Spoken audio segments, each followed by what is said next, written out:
Hello and a warm welcome to the Sweet Spots, your go-to golf tipping show, brought to you by the Racing Post. It's Jack Reeve and Steve Palmer to look back on two tournaments and preview another two. And a really exciting week of golf ahead. So excited to hear Steve's thoughts and get his selections as well.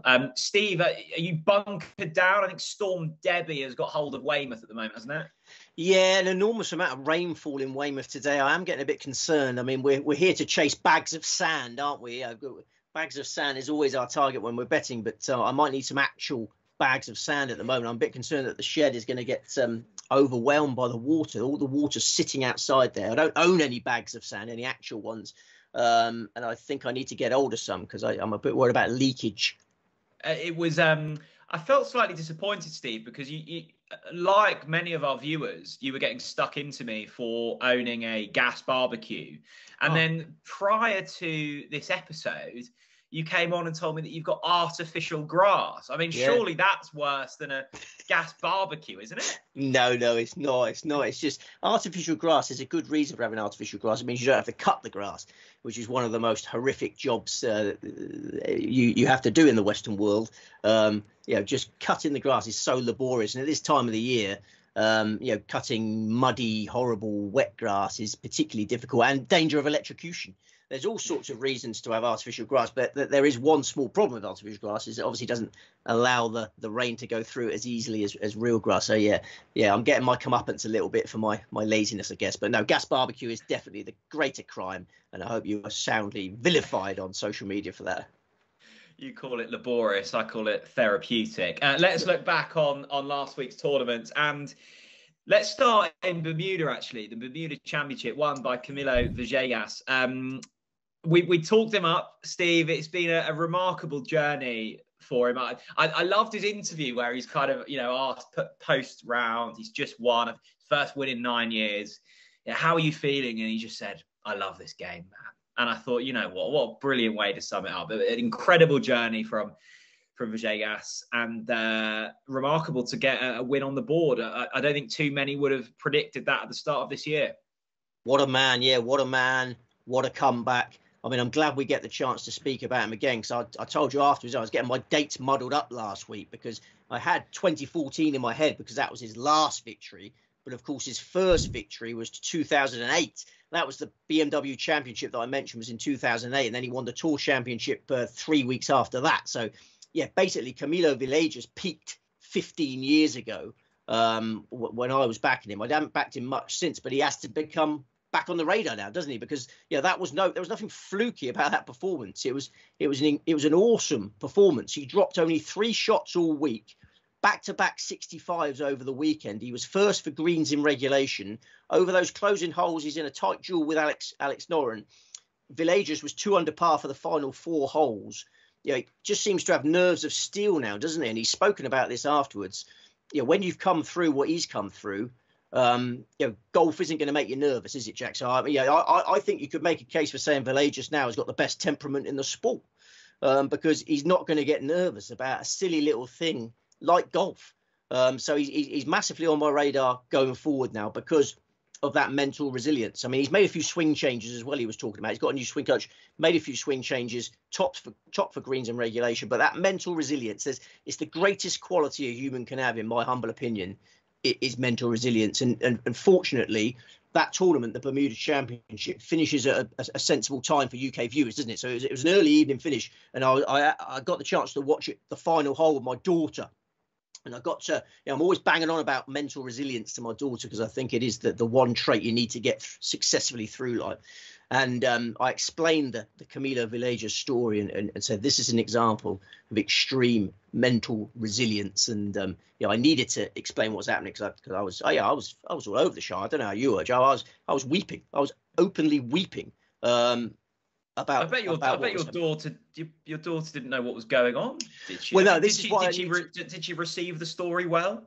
Yeah. I wasn't sure whether to do so but in the end, I had no choice because I was openly weeping. That's the first time she's ever seen her father cry. I was going to say, what was the last time you would have cried? I'd say that's the first time she's seen me cry. So I had to explain it because I didn't want to talk about what's gone on with Villages' daughter. It's not a nice subject matter, is it? But I had no choice but she understood and counts her lucky stars and but the point I was trying to make to her, I wasn't trying to bring down the mood of her Sunday evening with talk of Mia Villages' problems. But I just wanted to convey mental resilience and the importance of mental resilience. I think Camilo Villages can inspire people all over the world with this. Absolutely. What have you cried at any other golf tournaments before? I mean, for bad reasons, I guess. Usually more than good. Yeah. But I like to. If I am ever going to cry, I like to cry on my own. I think all men should cry on their own. It might be quite a dated concept that, and. I think the dated concept is that men shouldn't cry, and you're advocating crying. Just do it wherever you want, sort of thing. Yes. Yeah. I don't want to be a dinosaur on this, but if I like, I'm a massive advocate for crying. Physically, it's fantastic for your body, isn't it? Yeah. Brilliant. If you look at the science behind it, it's your body's way of releasing all that sort of negative energy, and if you hold back the tears, it's even worse. It was a shock to me that it was affecting me that much. But I was just so pleased for Camilo Villages, and it transcended the betting, didn't it? Absolutely. Maybe I was crying because the betting went so badly. But that story transcended the betting. I think it's one of the. I don't want to overplay it, but I think it was probably one of the greatest moments in sport there. Ever. Fair enough.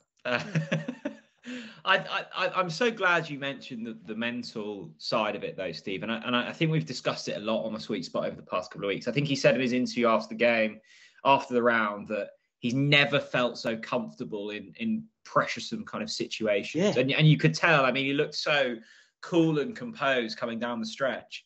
Yeah, and even in the previous one in Mexico, when he finished second, it wasn't due to nerves. He said it over the last fortnight. He finished second last week, first last week, second the week before. Over that last fortnight, he's just not felt any nerves at all. Even though he's been out of contention, he's not contended seriously for a PGA Tour event for ages. But he's obviously in such a headspace now that he's got golfing perspective, and he could go from strength to strength. Because you were shocked by how young he was, weren't you, last week? Yeah. I was getting all my dates muddled up, but he is 41 years of age, and still got a good decade.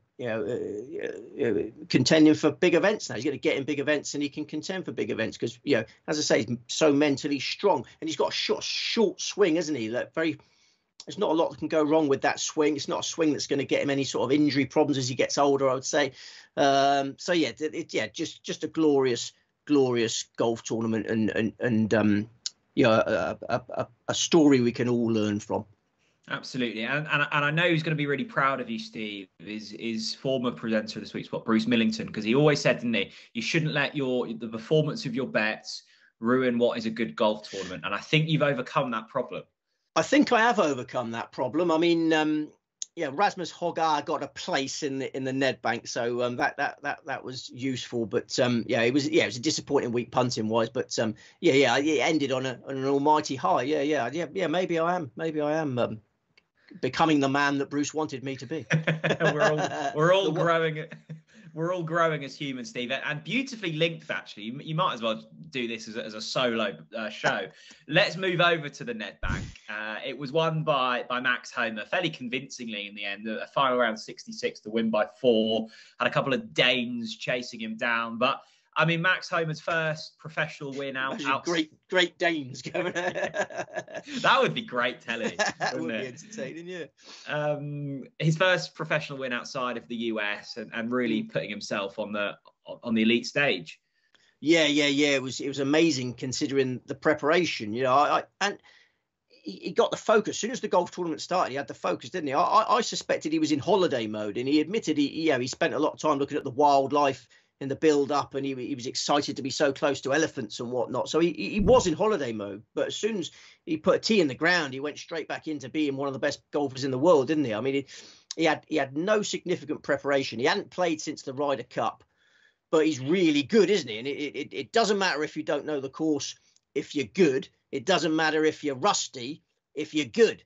And Max Homer just proved he's really good. And as you say, the Great Danes were applying some late pressure. And he just went, birdie at 15, birdie at 16, hasta la vista, baby. Shot down the Great Danes. First overseas success, world's his oyster, isn't it? I think one of the standout shots of the week was, I can't remember the number of the hole, but it was the par 5 over the water, where he made eagle, I think, on the final round. And just that iron shot out of what looked like fairly thick rough. I mean, just the power and precision was just brilliant. Yeah. He's got some punch about him, hasn't he? Yeah, he's not one of the longest hitters in the world, but he's certainly not one of the shortest. It was. He always looked like the winner, didn't he? He got control. Ollison threw in a late. Thorbjørn Ollison, just calling them the Danes. Thorbjørn Ollison threw in a late double bogey as soon as it got close. Rasmus Højgaard had such a cold putter. The putting performance over the weekend was abysmal. Mum's gone to Iceland to buy Rasmus Højgaard's putter. He was the 60th best putter in the field on Saturday, and the 58th best putter in the field on Sunday, and finished 6th. So I wonder whether my man Rasmus could have, with a better functioning putter, could have given Homer a game. But no one else was really up for it, was there? No, and also just one of the most frustrating things, isn't it, in golf betting, when the player you've backed has so many chances to make birdies and just can't quite capitalise with the putter. They're tempting you, they're luring you in, and then spitting you out when it matters. That was the Nedbank. Max Homer. Any other players from last week's tournaments to note, or should we get on to this week? Well, it was one of those weeks where none of my players putted well. Akshay Bhatia. I mean, we're big fans of Akshay Bhatia on this show, aren't we? He's only 21. He's clearly going places already. He's already gone to some good places. I think we need to keep following Akshay Bhatia, and he's got to be on your radar for this week's RSM Classic. But he has got a bit of an issue over short putts. He missed a lot of short putts last week. He's a bit dodgy over short putts, so we need to be aware of that. But otherwise, we just look back with joy, look back with inspiration. Absolutely.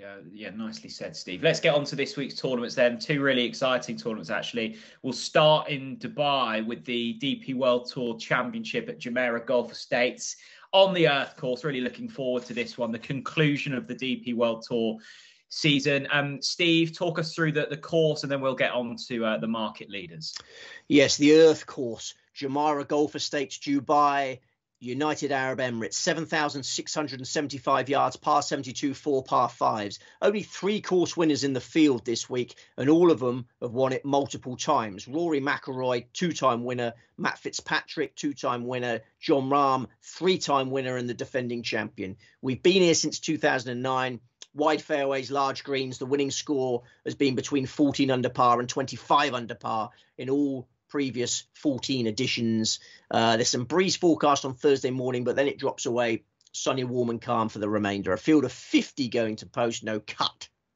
Really excited for this one. Let's take a look at the market. Your favourite, Rory McIlroy, round about 5-1. Victor Hovland, 11-2. The defending champ, Jon Rahm, 11-2. Tyrrell Hatton, 12s. Tommy Fleetwood, 14s. Minwoo Lee, 16s. Matt Fitzpatrick, around about the same price. Bigger the rest. Steve, a star-studded lineup, plenty of quality at the top of the field. Who is your headline selection? Nicolai Højgaard, 25-1, who played some great golf last week. He was the one that gave Max Homer most to think about in the end. He finished alone in second place, bogey-free on Sunday, 7 under par for the weekend. He'd been quiet since the Ryder Cup, but he hadn't been playing on ideal courses for him. Last week, he was in full flow again, and crucially, he putted superbly. The contrast between the Højgaard twins last week on the greens was incredible. Rasmus Højgaard, abysmal. Nicolai's putting stroke was splendid. And it's a traditional weakness for both of them. If Nicolai Højgaard starts holding putts, and everyone else might as well give up the sport, because the domination awaits. He was the best putter in the field last week by a mile. And if he carries that flat stick confidence to Dubai, then I think a third DP World Tour title is coming. He's played in this tournament once before, in 2021, when he was ranked 132 in the world, and he finished 4th. It's perfect for him. Wide fairways, he can open his shoulders. He's a huge driver. He's ultra attacking. The earth course, dreamy layout for him. He won close by last year in the Ras Al Khaimah Championship. He started this year by top scoring in the Hero Cup in this region as well in Abu Dhabi. I think he's going to end the year succeeding in the golf as well in Dubai. He's pressure free, is Nicolai. His brother's got a twitchy bum time, if I may say, because he's trying to get one of those PGA Tour cards from the top 10 in the race to Dubai. Nicolai has already got a PGA Tour card for next season, but he's hungry for the first win of the year. He hasn't won this year, so I think mentally he's got that perfect balance. You mentioned there sort of pressure free. It's probably worth noting that Rory's already got the race to Dubai Championship wrapped up, hasn't he? So in terms of that, there's nothing to play for here. Does that change the complex of this tournament at all? Yeah, there's all sorts of nuance to various motivations, and you're right. I mean, if we discuss Rory McIlroy now, I think that's a key point, that he's already got the race to Dubai wrapped up, and because of that, he's putting a new driver in the bag this week. I mean, Rory McIlroy is always your first thought when you come to this golf course. His record is absolutely incredible. Not just the 2 wins, never finished outside the top 20. He's got such consistency on this golf course for many a moon, but I saw an interview with him the other day, so casual. I mean, he looks in holiday mode. He's talking about this new driver. He said this is a good week to test it out. Why is it a good week to test it out? Because it doesn't matter what happens. So, I don't like backing who don't really care what happens. He might click with a new driver. He might love the new driver. He might win by 100 shots. But I'm not interested in McIlroy this week because of that. And he hasn't competed since the Ryder Cup. Let's discuss all the market leaders now before we get on to the others. Victor Hovland hasn't competed since the Ryder Cup, has he? So, McIlroy and Victor Hovland, inevitable rust. John Rahm is the best of those front three because he played in the Spanish Open a month ago, finished 9th, and he's the most prolific winner in Earth Course history. But, how's he going to get motivated for this? How's John Rahm going to get motivated for this? I think he might be in holiday mode as well. He loves his holidays.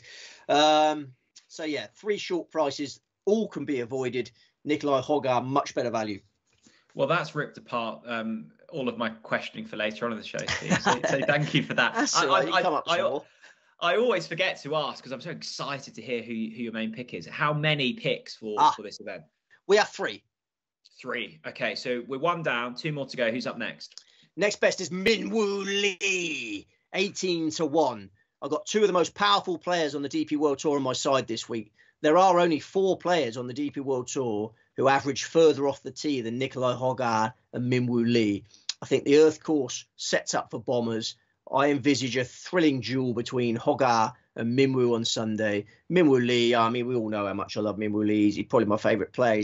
He's just elite. He's always been destined to be elite. He's going to be elite for the rest of his life.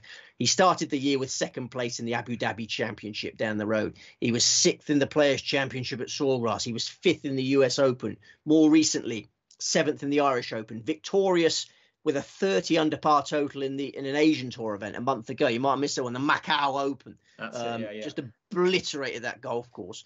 Then 6th in the Zozo Championship last time out on a track not particularly suited to him. Now he comes to a course which is a gift for him. He was 16th on his debut in 2021.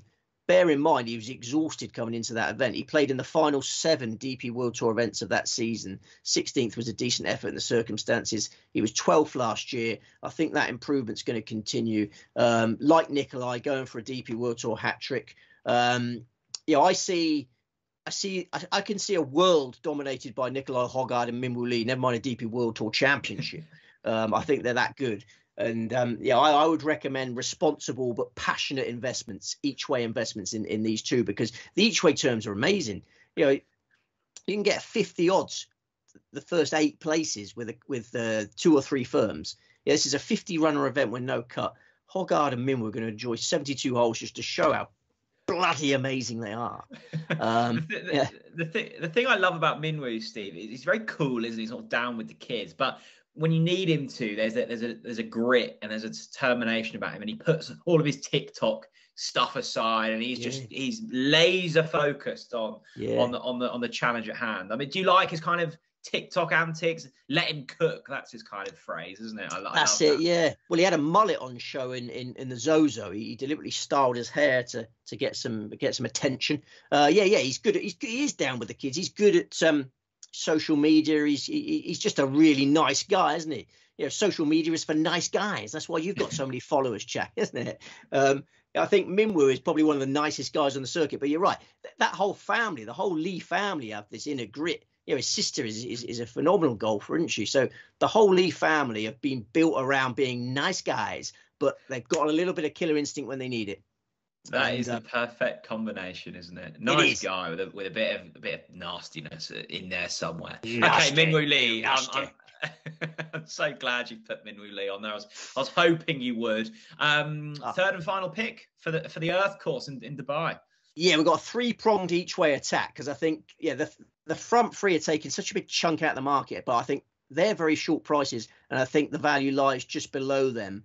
And the third pick, again, go for 8 places each way at 50 odds, is Adrian Meronk.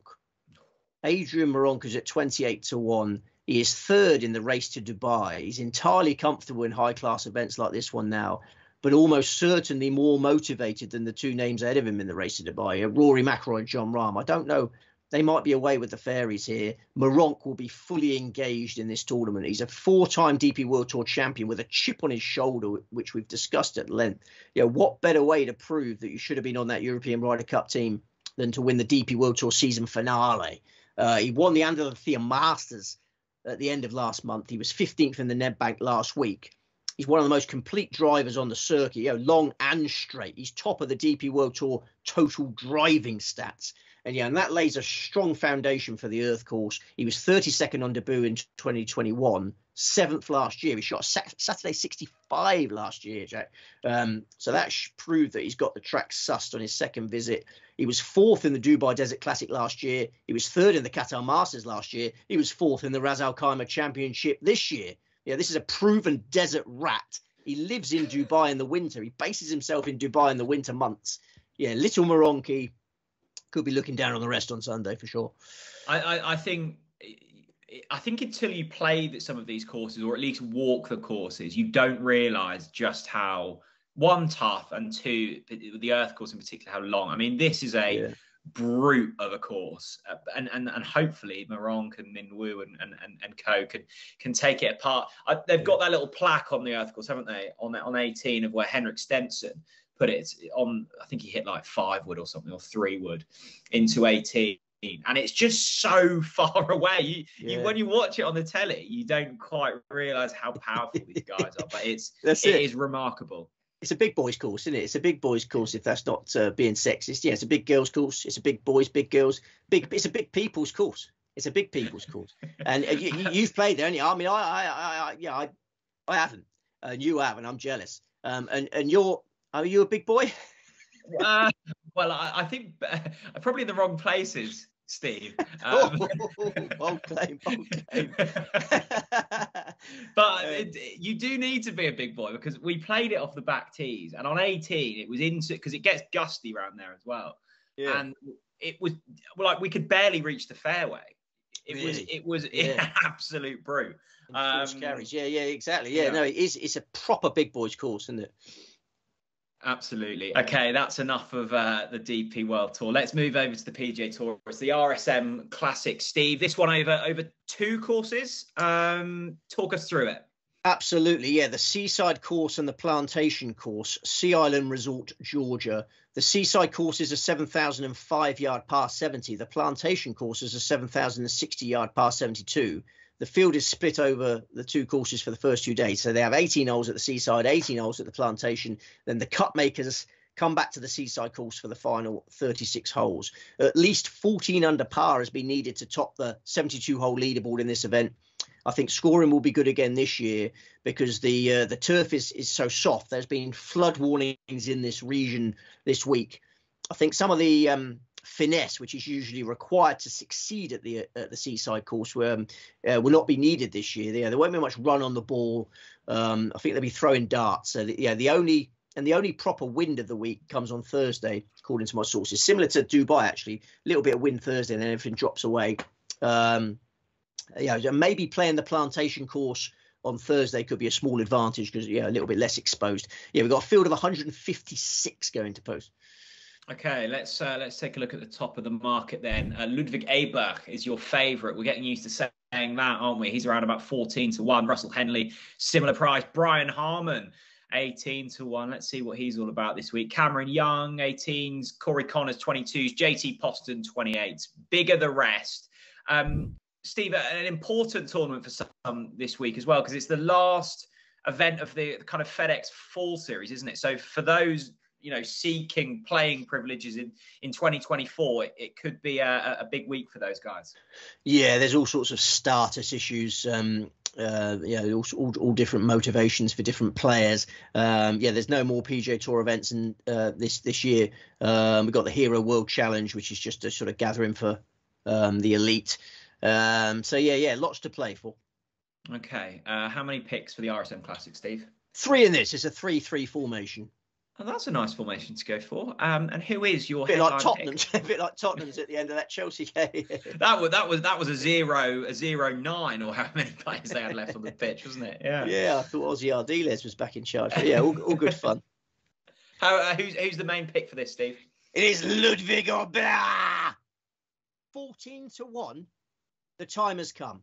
We've resisted Aubert in his 3 tournaments since the Ryder Cup, haven't we? We've just about got away with it. He's finished 2nd, 13th and 10th.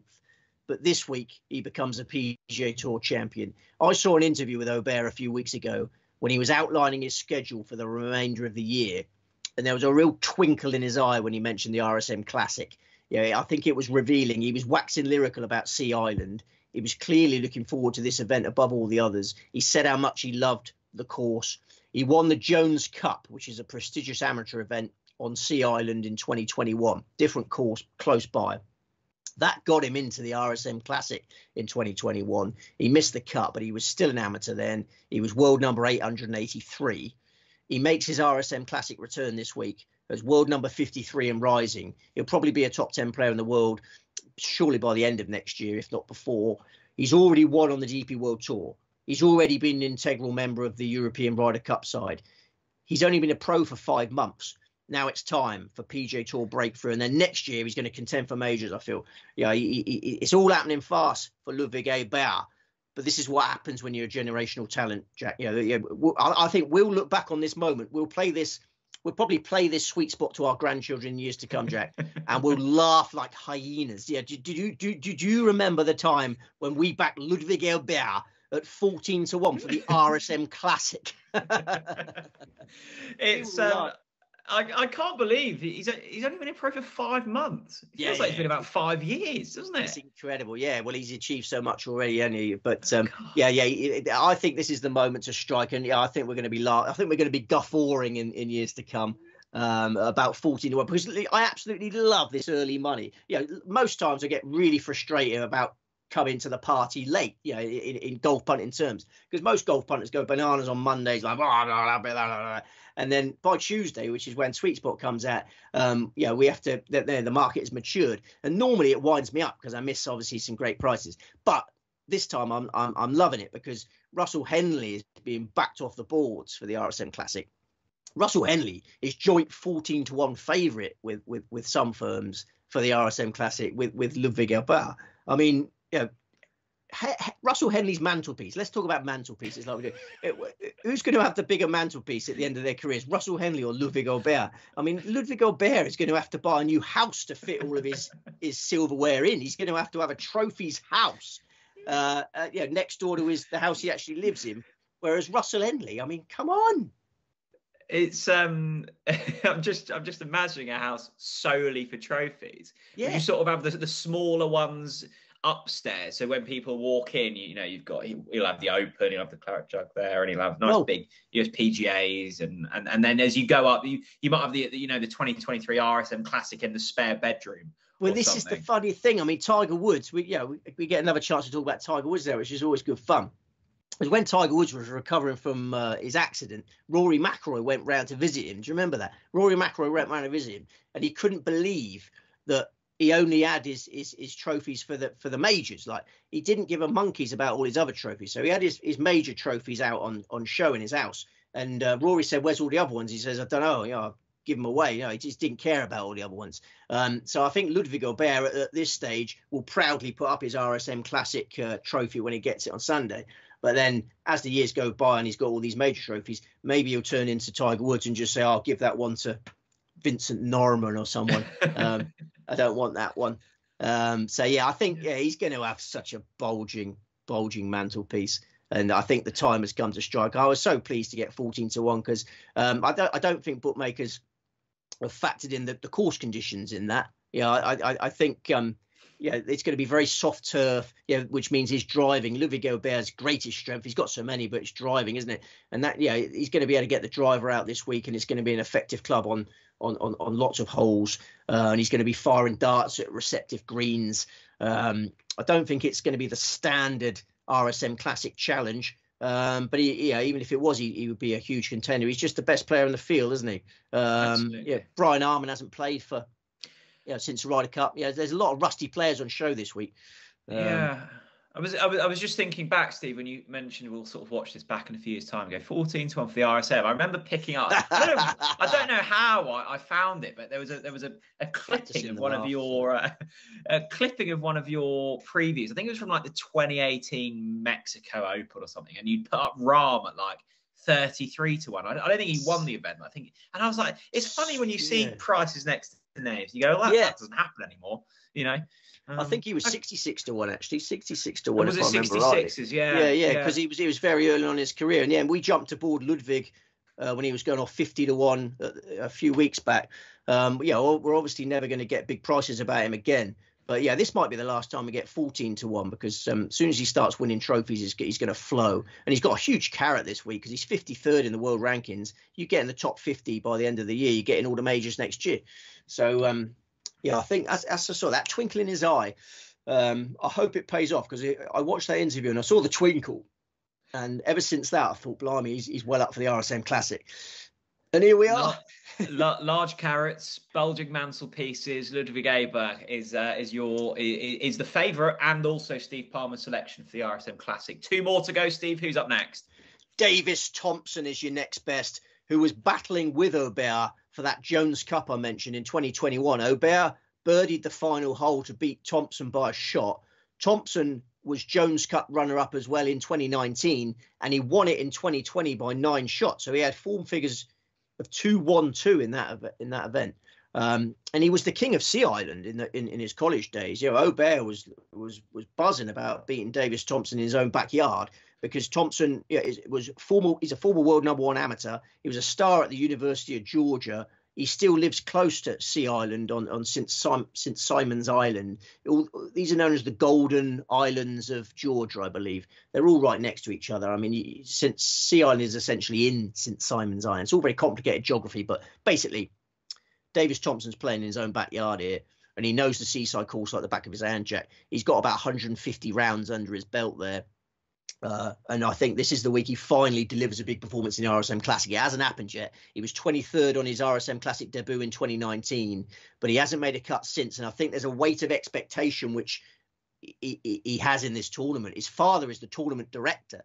Really? His father Todd is the tournament director. All the locals are ready to cheer Davis on to victory. They're big expectation, but this time I think he's been playing well enough in the build-up to relish that rather than be daunted by it. So he's got form figures of 22, 30, 16, 35, 15 from his last 5 PGA Tour starts. Swinging really well, hitting the ball really well.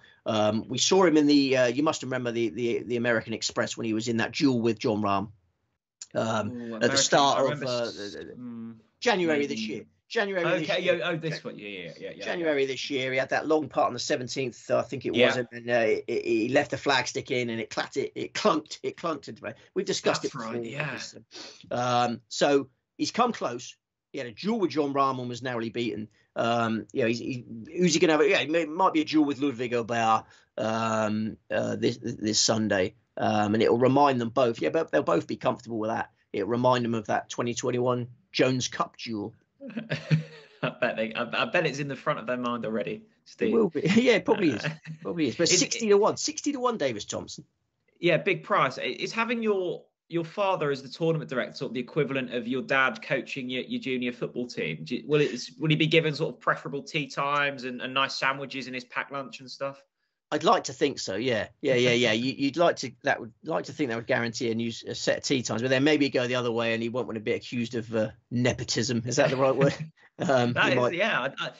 Good word, that nepotism. Send his boy out in the gusts. I don't know, but if you're watching, Todd, come on, mate, do us a favour, get him out there in the calm. Good stuff, Steve. Third and final pick for the RSM. It's Matthew Naismith, 125-1. I think you need to save a few beans for Matty Naismith, who is such a strong iron player that I think PGA Tour glory is well within his compass. He turned 30 in September, still plenty of time to get the job done. And this week's assignment is a really good fit for him, I think. He finished 14th on his RSM Classic debut in 2019. Then he was 15th in 2020, 29th in 2021, missed the cut last year, but he ultra comfortable in this region of the States. He was born in neighboring South Carolina. He went to the University of South Carolina. He's won loads of events in South Carolina. He still lives there. He's going to hop down to Georgia this week and be a factor, I think. If he produces the form he showed in the Zozo Championship last time out, I think he'll contend. He finished 15th in the Zozo, and over the weekend he carded rounds of 66 and 69. There was only 4 players. That Zozo field was pretty decent. There was only 4 players that outscored Matthew Naismith over the weekend in Japan. He's already won on the Corn Ferry Tour.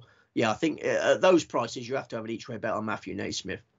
Okay, big price. Really excited for this week's tournament, Steve. Are you feeling good about things? Yeah, I am. I mean, I'd like to get a winner before Christmas. Yeah, it's always nice to go into Christmas with a winner behind you, isn't it? And Christmas is definitely coming. There's some lunatics up the road that have got their Christmas lights out already, which I think is obscene. But it's a little reminder that we need to get a winner before Christmas, isn't it? Absolutely. Should we run through so people can scribble it on their notepads who we're going for this week? So we'll start in Dubai with the DP World Tour Championship. Nikolai Hoga, Minwoo Lee, Adrian Meronk. And in the RSM Classic, Ludwig Aubert, Davis Thompson, Matthew Naismith. Excellent. What does the rest of the week have in store for you, Steve? Are you getting out and about? I mean, is Christmas shopping on the priority list at the moment, or are we still too early for that? It's way too early, isn't it? I think the person that's got their Christmas lights up, surely they're going to be bored of them by Christmas Day, aren't they? Yeah, it's not even the middle of November yet, and you've got your Christmas lights out. I mean, I'm all for people enjoying themselves, but I think they'll regret that.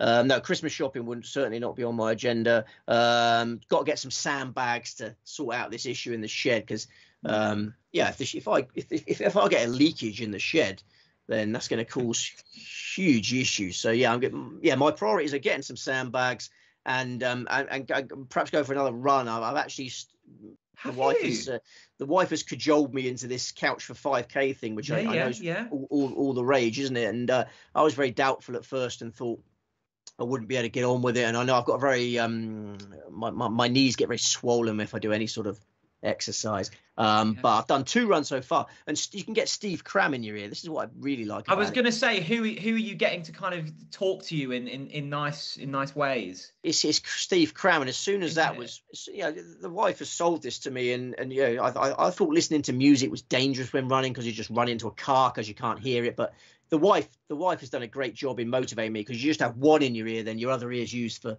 health and safety. That ear you have your music. Get a bit of Scatman John in there. So that's it's all working out with Steve Cram and Scatman John. I might actually be as fit as you soon, Jack. You've actually just I was trying to think, what do I get Steve Palmer for Christmas, and I think I now know what I'm going to get you. That's inspired me. I'm not going to tell you. It'll be a surprise, but okay, I'm not sure something what on the list now. Oh, I like it. That was very good, Steve. I enjoyed that very much. How did you describe responsible gambling earlier? I think you said responsible yet passionate. Passionate, yeah. That's always been my motto for many years. Gamble responsibly, but with passion. And I think with those firms offering a 58 in a 50-runner event, where there is some chaff in this field. Let's be honest. They've sneaked into this elite event. I think an each-way bet on my 3 in Dubai there is worth a passionate bet. But it's a hard message to get out there. But responsible gambling. If you haven't got the money, just don't do it. But if you've got a little bit of surplus and you're thinking, do I buy this Mars bar or do I put it on Nikolai Hoga? Put it on Nikolai Hoga. There we go. We'll end things there. There's plenty more information on responsible gambling down in the description below. Enjoy this week's golf. It's Responsible We'll be Gambling Week, actually, Jack. Yeah. Sorry, I know we're just wrapping it. Yeah, mention that. Yeah, we can direct people to those far more experienced than us down in the description below. We'll be back next week. We've got the Australian PGA and the Joburg Open. Is that right? Yeah. That sounds about right. Fun. Sounds about right. Yeah. And then we've got a triple header after that the following week. So 5 tournaments before the end of November. 7 including these 2. Yeah. It's all very exciting. Gamble responsibly. So much to look forward to. Take care. See you later, everyone. Bye-bye.